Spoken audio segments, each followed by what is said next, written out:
Hello students, welcome back after a long time. As you know that accountancy exam is just around the corner. So today I am going to tell you some important concept of accountancy. हाँ तो हम बात करते हैं सबसे पहले accounting for partnership के बारे में। जैसा कि ये 36 मार्क्स की आएगी पूरी बुक जो होगी, इसमें 5 चैप्टर आपके इन्वॉल्व किए जाते हैं। फर्स्ट जो पार्ट हो गया वो फंडामेंटल ऑफ पार्टनरशिप का पार्ट है। फंडामेंटल ऑफ पार्टनरशिप में जो आपके क्वेश्चन बनते हैं जो 100% एग्जाम में आएंगे, जो बच्चे उन्हें कर पाएंगे, तो फर्स्ट पार्ट आपका हो गया फंडामेंटल ऑफ पार्टनरशिप में इंटरेस्ट ऑन ड्राइंग का। शॉर्ट क्वेश्चन होगा बट वो हेल्पफुल होगा आपके लिए। उसके बाद सेकंड जो पार्ट जो आपके एग्जाम में आ सकता है वो है आपका पास्ट एडजस्टमेंट या एडजस्टमेंट इन क्लोज अकाउंट्स। उसके बाद या फिर आपका गारंटी वाला हो गया।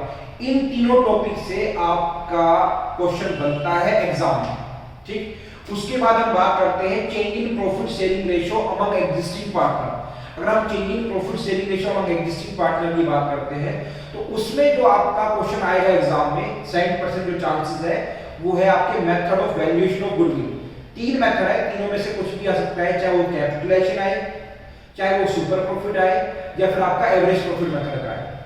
उसके बाद जो नेक्स्ट पोर्शन होगा वो होगा एडमिशन ऑफ पार्टनर का। एडमिशन ऑफ पार्टनर में जर्नल एंट्रीज भी आपकी आ सकती है। और अब फुल फ्लेज क्वेश्चन नहीं आएगा क्योंकि 6 मार्क्स का क्वेश्चन बनता है, तो उसमें आपका रिवैल्यूएशन अकाउंट हो गया और पार्टनर्स कैपिटल अकाउंट हो गया। सेम पोर्शन अगर मैं रिटायरमेंट और डेथ की बात करूं तो उसमें आपका लोन अकाउंट का हो गया एक पोर्शन, या फिर आपका जर्नल एंट्री और revaluation of partners capital account, ठीक। लास्ट में हम बात करते हैं डिसोल्यूशन के बारे में। डिसोल्यूशन में जो क्वेश्चन आएगा वो होगा आपका जर्नल का या लेजर अकाउंट्स हो गए। अब जर्नल में कौन से, जैसे कि रिलेशन एक्सपेंस होते हैं, उसके ऊपर क्वेश्चन ज्यादा आ सकता है। अब नेक्स्ट बुक की बात करते हैं कंपनी अकाउंट्स के बारे में। कंपनी अकाउंट्स जो पार्ट है वो 24 मार्क्स का आपके 2 चैप्टर आएंगे। इसमें आपका इश्यू ऑफ शेयर्स हो गया और इश्यू ऑफ डिबेंचर हो गया, ठीक है। अब इश्यू ऑफ शेयर की टाइप में जो क्वेश्चन आपका बनता है जो एग्जाम में आ सकता है वो चांसेस आपके over subscription and pro rata वाला क्वेश्चन, ठीक है, जो कि 6 मार्क्स का आएगा। उसके बाद हम बात करते हैं यहाँ पर फॉरफीचर ऑफ शेयर्स। देखो फॉरफीचर उसमें भी होगा बट एक अलग से सेपरेटली क्वेश्चन बनता है फॉरफीचर ऑफ शेयर्स का, और एक आपका issue of share consideration other than cash. तो 3 कॉन्सेप्ट मैंने आपको बताए हैं, इसमें से आपका एग्जाम में क्वेश्चन जरूर आएगा, आप जरूर प्रैक्टिस करिएगा। उसके बाद हम नेक्स्ट बात करते हैं इश्यू ऑफ डिबेंचर की। तो इश्यू ऑफ डिबेंचर में जो क्वेश्चन बनता है जो एग्जाम में आ सकता है वो क्वेश्चन है आपका यहाँ पर collateral security, issue of debenture as a collateral security. और जो सेकंड क्वेश्चन बनता है जो आपके 6 केसेस होते हैं, 6 केसेस होते हैं, issue of debenture, redemption of debenture के एट पार पे, एट प्रीमियम पे, एट डिस्काउंट पे, तो वो उन केसेस में से आपका क्वेश्चन बनता है। हम थर्ड बुक के बारे में बात करते हैं। Third book analysis of financial statement. इसमें आपके 4 चैप्टर इन्वॉल्व किए गए हैं। फर्स्ट में बात करता हूं कैश फ्लो स्टेटमेंट के बारे में। कैश फ्लो स्टेटमेंट का एक बड़ा क्वेश्चन आपके सामने आएगा जो कि 6 मार्क्स का होगा।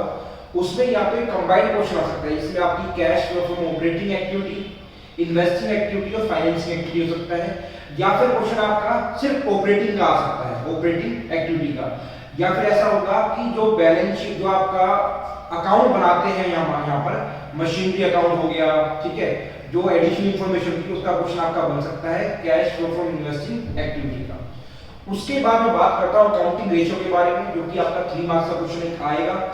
उसमें आपकी इन्वेंटरी टर्नओवर रेशियो हो गई, इंटरेस्ट कवरेज रेशियो हो गई, रिटर्न ऑन कैपिटल एम्प्लॉयड हो गया, ठीक है, और आपका डेट इक्विटी रेशियो हो गया। ये 4 रेशियो आपकी इंपॉर्टेंट है, इसमें से क्वेश्चन एक बन सकता है 3 मार्क्स का।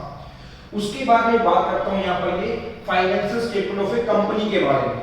उसमें आपकी हेडिंग और सब हेडिंग ये क्वेश्चन कंफर्म आएगा 3 मार्क्स का। उसके बाद आपका फाइनेंशियल स्टेटमेंट एनालाइज, इसमें आपके या तो ऑब्जेक्टिव आ सकते हैं या फिर लिमिटेशन आ सकते हैं 3 मार्क्स में, और फिर 1 मार्क के आपके क्वेश्चन होंगे।